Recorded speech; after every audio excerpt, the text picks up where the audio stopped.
eu des Comme on voit à la télévision. Comme on le voyait à la télévision. Les Ivoiriens vivent ça. C'est pourquoi quand on dit ces choses-là, les gens ne savent pas. Quand nous sortons, nous voyons. Mais les Ivoiriens vivent ça. Ils continuent de vivre. Et ce qui est plus grave dans la crise ivoirienne, dans le cas ivoirien, c'est que comme l'ONU était impliquée dans la crise ivoirienne, donc l'ONU avait du mal à admettre le statut des réfugiés ivoiriens, à reconnaître qu'il y a des... Parce que le dire, c'est comme... Ban Ki-moon, c'est comme si il s'auto-accusait. Et je me souviens très bien qu'en 2013, lorsqu'il fait les journées, parce qu'il y a une journée internationale pour les réfugiés, en citant les réfugiés, les cas, Ban Ki-moon sort les cas de la Côte d'Ivoire. Parce que c'est gênant pour eux. Et quand je l'ai dit, par la suite, en 2015, ils vont arrêter toutes les provisions. Nos parents sont dans les camps de réfugiés, ils n'ont absolument rien. Ils ont tout simplement des bâtiments. C'est tout. On est avec les provisions. Pour quelle raison? Parce que, selon eux, on leur dit que les priorités sont ailleurs, les besoins sont énormes, il y a très peu de choses, que la situation en Côte d'Ivoire s'est améliorée, donc c'est une façon de leur dire de retourner. En même temps, l'ONU même, on ne peut pas obliger quelqu'un à retourner dans son pays. Donc il a fui, c'est écrit noir sur blanc. Mais quand on vous prive de tout, c'est une façon assez élégante de vous dire retournez chez vous. Bon. Élégant même, je ne sais pas. C'est une façon de vous asphyxier. Non, mais non, exactement. Et ça, je l'ai dénoncé. Nous l'avons dénoncé, notre coordination l'a dénoncé. Donc, les gens sont dans les camps. Il n'y avait aucune provision de l'ONU, de HCR, parce que c'était des réfugiés ivoiriens. Parce qu'au même moment, les réfugiés de la Centrafrique, et ainsi de suite, ils étaient pris en charge. Mais nous, on n'a pas dit qu'on a arrêté de donner la provision à ces gens. Mais alors ceux qui sont en ville, alors là, eux, vous n'avez pas à rien du tout. Et cette situation a duré pendant combien? Mais elle continue de durer. Pour le moment, les réfugiés sont encore dans les camps. Ils vivent la même situation. Jusqu'à présent? Nous avons des camps aujourd'hui où je vous parle.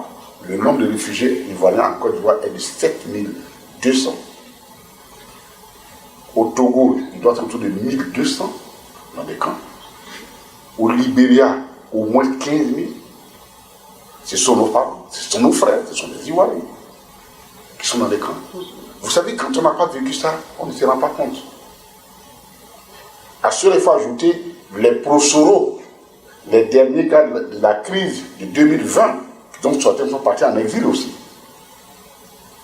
Alors, donc, quand on parle de réconciliation en Côte d'Ivoire, c'est de tout ça. Parce que c'est une plaie puante sur le front de la Côte d'Ivoire. Il faut régler ça.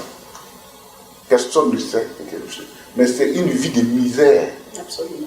C'est une précarité matérielle, une précarité juridique, une précarité physique. Vous êtes un réfugié, on te regarde. Bon, voilà. Et c'est difficile. Moi, j'ai vu nos compatriotes aller faire des travaux inimaginables. Comme quoi? Curer les caniveaux, dormir dans les maisons inachevées.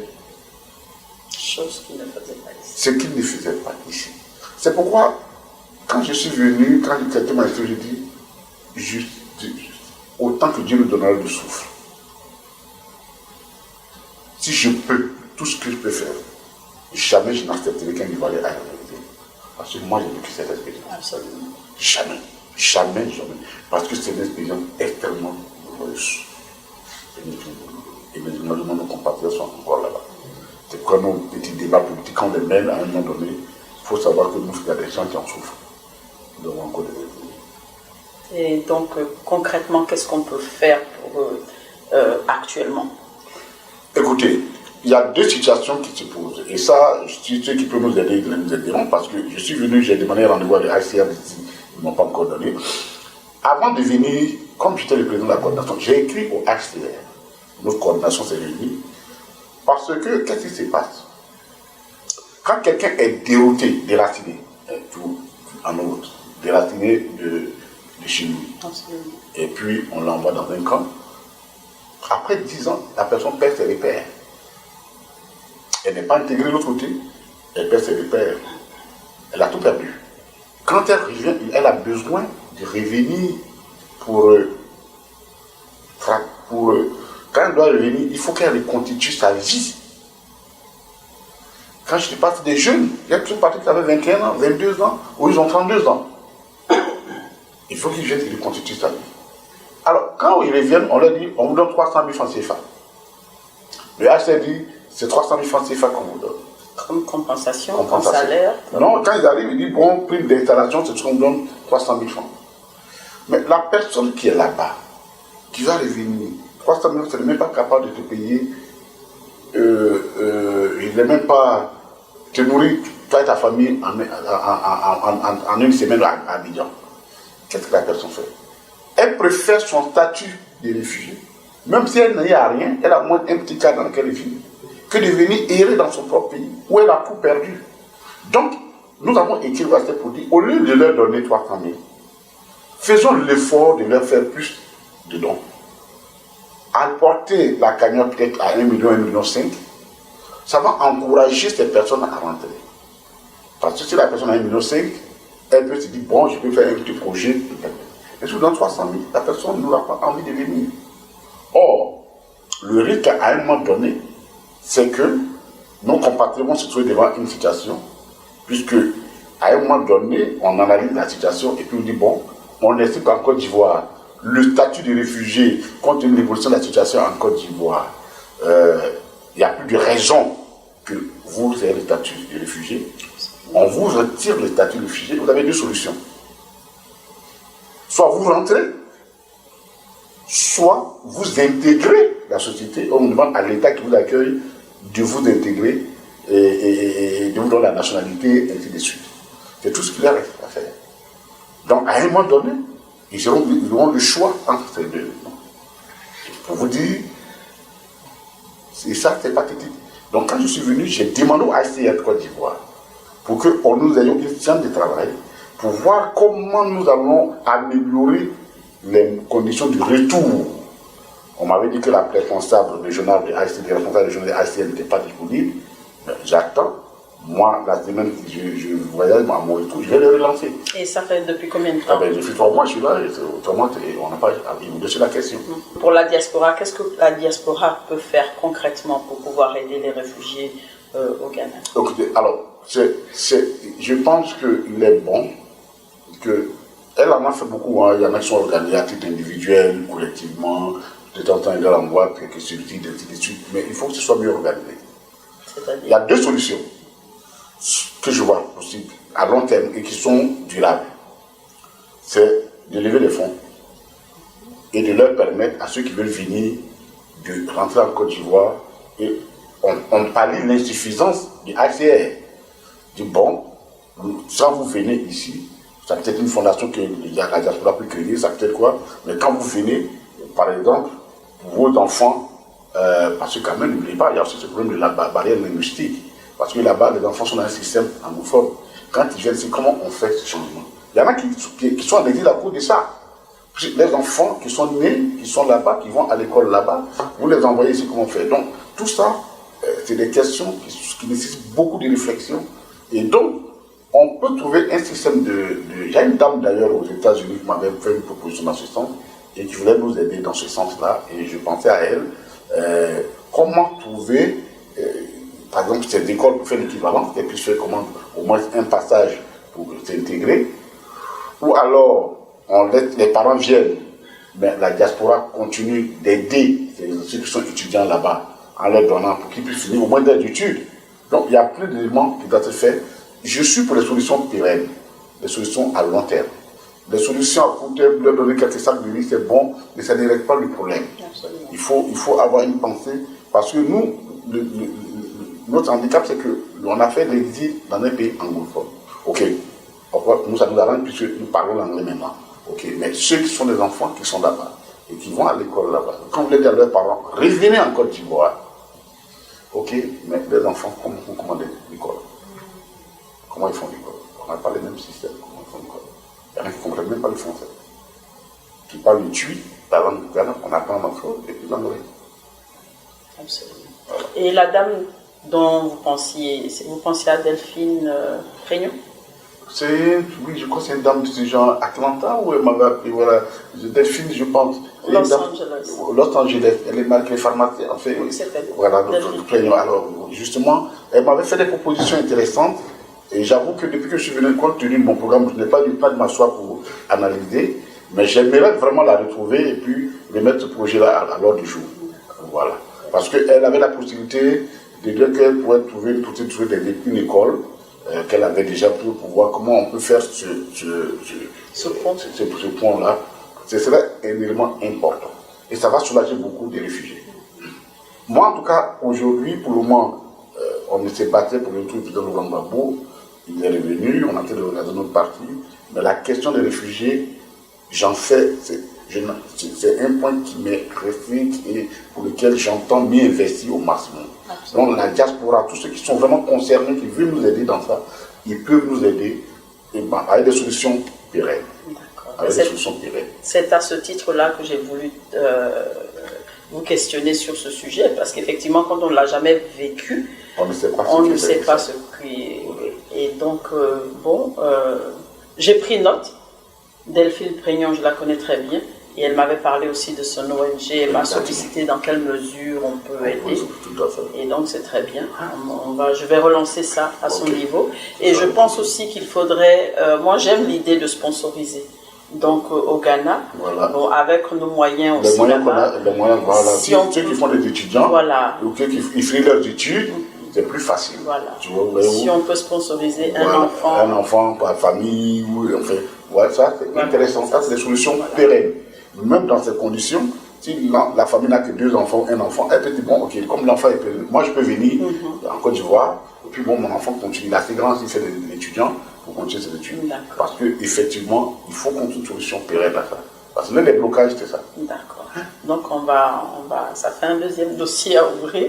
Merci et beaucoup. Je vais faire en sorte qu'on s'attelle à cela. Merci beaucoup. Maintenant, c'est bientôt 1 heure d'interview. Hein. Je pense que ce qu'on va faire, c'est en fait, je vais faire traduire ça par mon collègue en anglais. Mais la dernière question serait justement, vous êtes venu pour réorganiser le retour du président Laurent Gbagbo. Alors, on va fermer le dossier des réfugiés, puisqu'on a trouvé, trouvé une solution. En tout cas, on va travailler sur ça. Mais maintenant, quelles sont les difficultés que vous avez rencontrées pour justement organiser le retour du président Laurent Gbagbo? Écoutez, il ne faut pas qu'on se le cache. Moi, je n'ai pas la langue de bois. Parce que les gens pensent que la politique, il faut parfois cacher les choses. Non. On a eu beaucoup de difficultés parce que dans la réalité, les gens ne voulaient pas que le président Laurent Gbagbo vienne en Côte d'Ivoire. Même étant libre. Oui, ça, il ne faut pas qu'on se le cache. Il ne faut pas que les gens pensent que c'est un cadeau. Non. J'ai expliqué que et ça peut être un obstacle à la CPI si la CPI ne fait pas attention.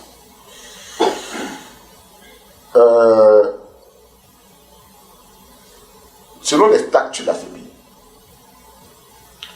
et l'accord de siège qui lie la CPI à la Hollande, parce que la CPI c'est une organisation internationale, donc qui est basée en Hollande, et comme toutes les organisations internationales, il y a un accord de siège qui lie et qui détermine les conditions d'installation d'une institution dans un pays.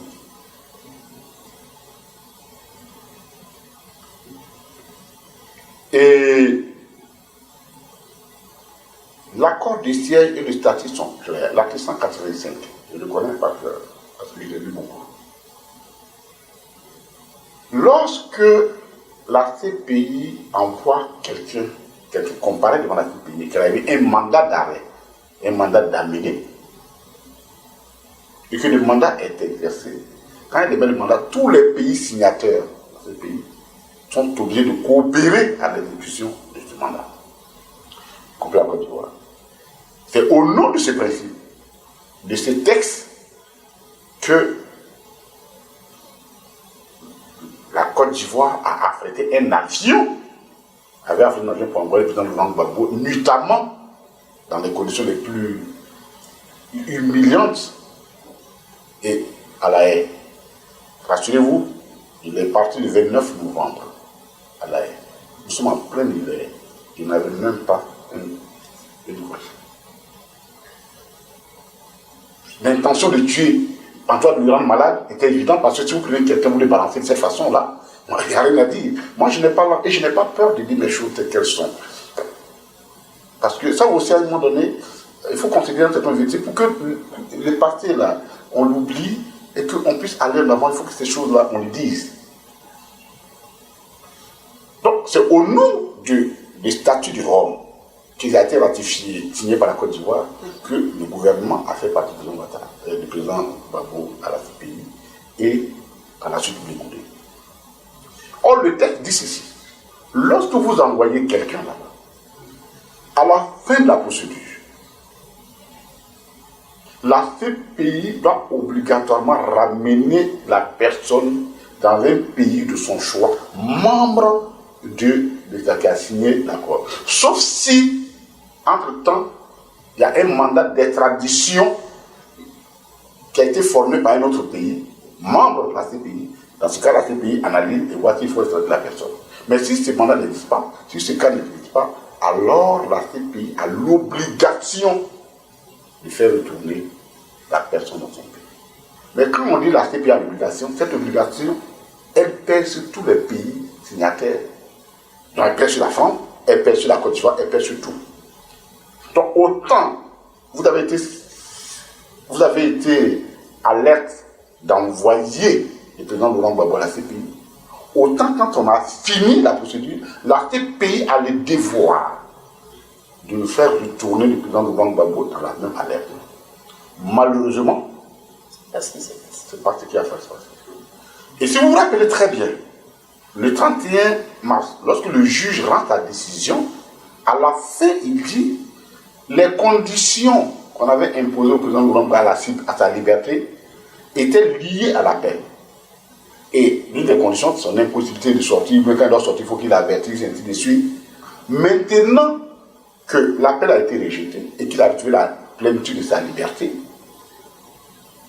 l'acquittement a été confirmé, nous invitons le greffe de prendre toutes les dispositions pour ramener le président Laurent Gbagbo sain et sauf en Côte d'Ivoire dans les meilleures conditions et le plus rapidement possible. Mais que d'obstacles. Je peux vous dire que nous avons forcé pour que le président Laurent Gbagbo arrive le 17 juin. Et ça, je l'ai dit et je n'ai pas peur. Quand le président Laurent Gbagbo décide de venir le 17, il sait qu'il vient dans un climat d'hostilité. Ça aussi, il faut que les Ivoiriens le sachent. Que le monde le sache. Et que c'est l'une des faiblesses du système de la CPI. Et qui fait qu'aujourd'hui, et qui fait que monsieur comme Blé Goudé traîne encore là-bas. Et ça, ce n'est pas normal. Parce que si la CPI continue de garder des personnes, c'est la même chose avec Jean-Pierre Bemba. L'État, la CPI ne peut pas se permettre d'accepter que des personnes qu'elle juge, qu'elle acquitte, et qu'on restreigne leur liberté, parce que, bon, les États ne veulent pas. À ces rythmes-là, personne ne vient à la CPI. Personne, et ça discrédite la CPI. Donc, pour vous dire, nous avons forcé, le président Laurent Gbagbo a forcé son retour le 17 juin. Je le dis, je l'assume. Donc, mais, nous sommes en Côte d'Ivoire.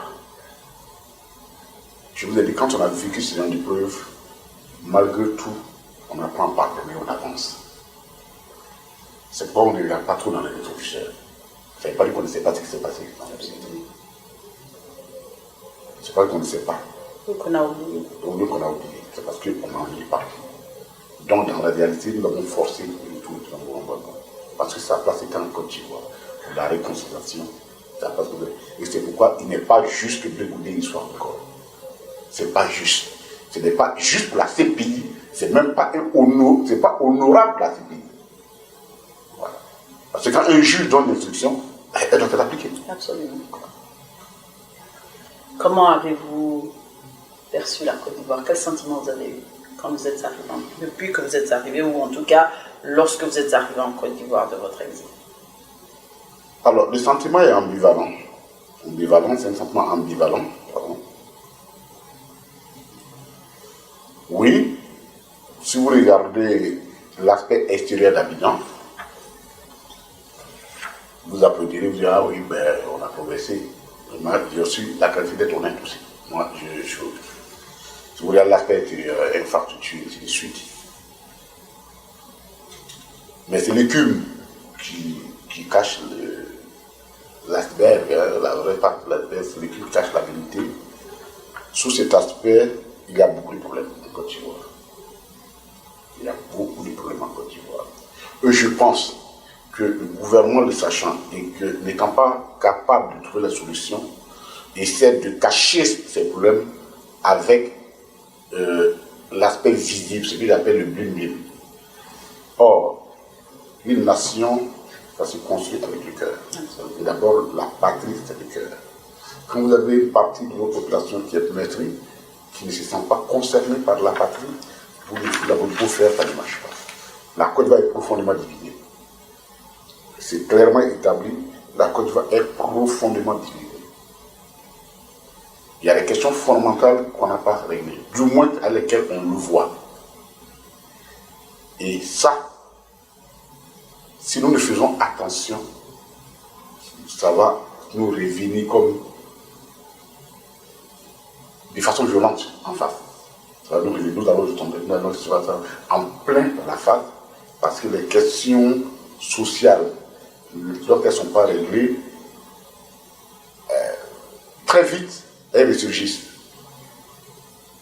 Et c'est pourquoi le président Laurent Gbagbo, qui avait conscience, a appris sur lui, malgré tout, d'aller vers ceux qui ont été pour beaucoup dans sa souffrance. Il est venu, il a rendu visite au président Bédié, qui avait fait l'amitié de lui rendre visite là-bas, quand il était à Bruxelles, et il a rendu visite au président Ouattara, à l'ancien chef de l'État, parce que lui aussi, de là où il vient,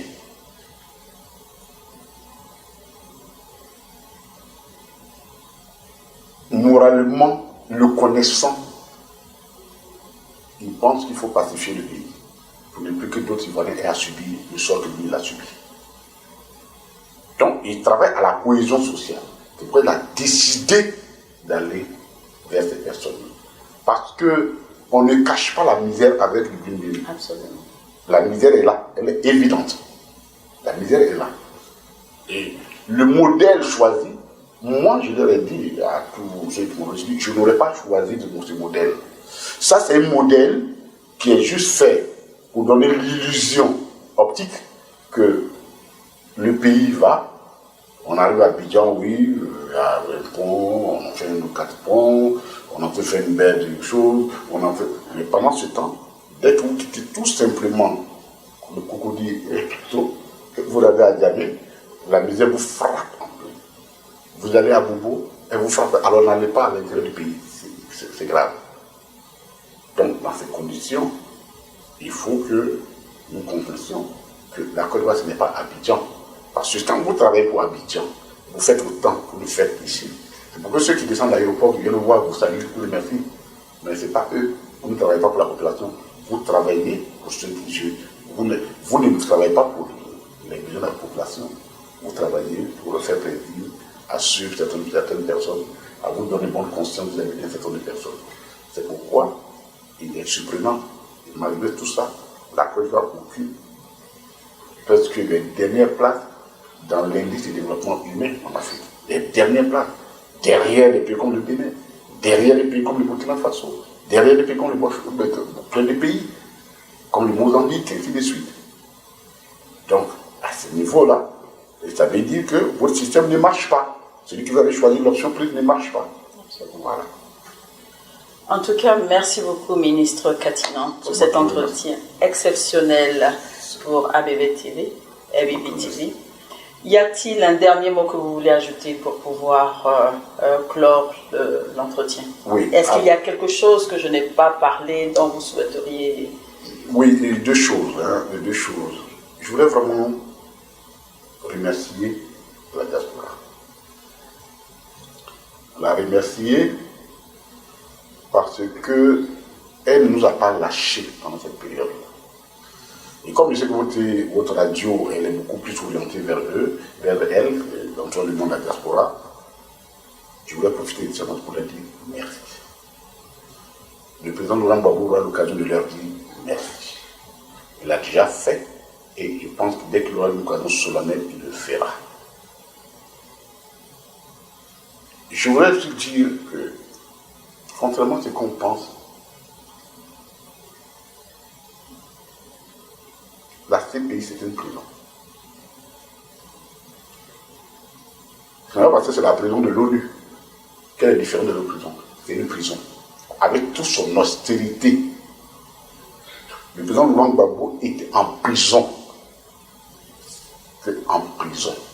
Ce n'est pas une prison de luxe. Ce n'est pas une maison de luxe. Je rappelle, pour que vous compreniez le contexte de cette prison, rapidement, pour que les gens comprennent. La CPI n'a pas de prison. En tout cas, c'est maintenant qu'elle vient de construire sa prison. Jusqu'il a la prise louée. Elle avait demandé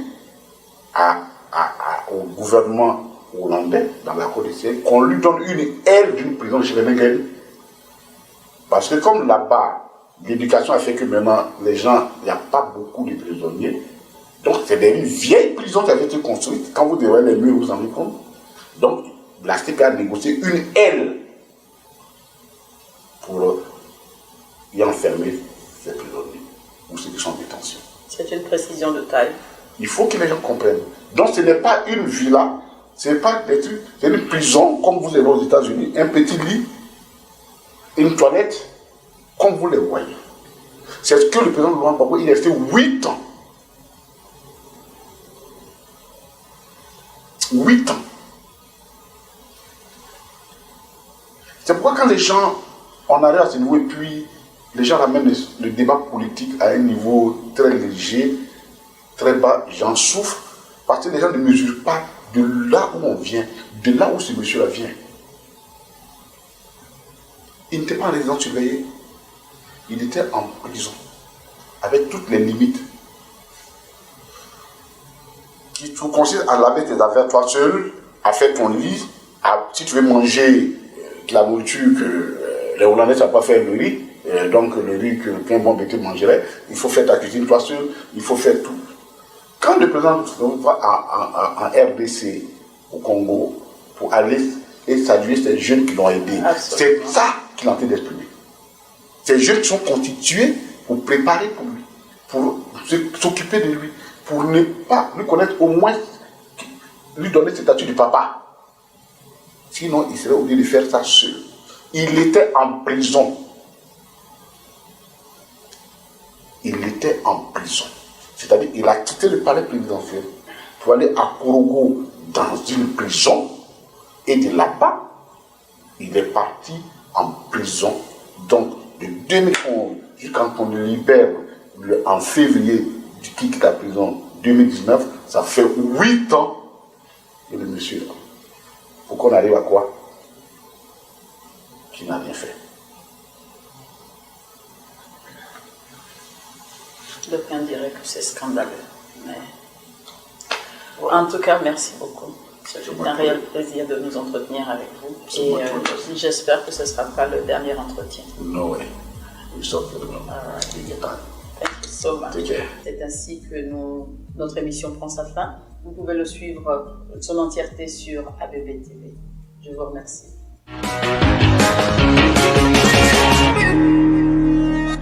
Nous venons de rencontrer le ministre Koné Katina, un politicien hors de l'ordinaire qui ne fait pas dans la langue de bois.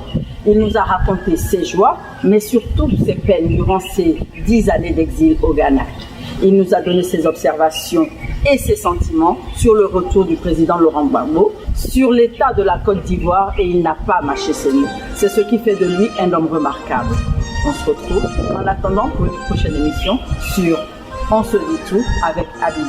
Mais surtout, n'oubliez pas de vous abonner sur abbtv.com.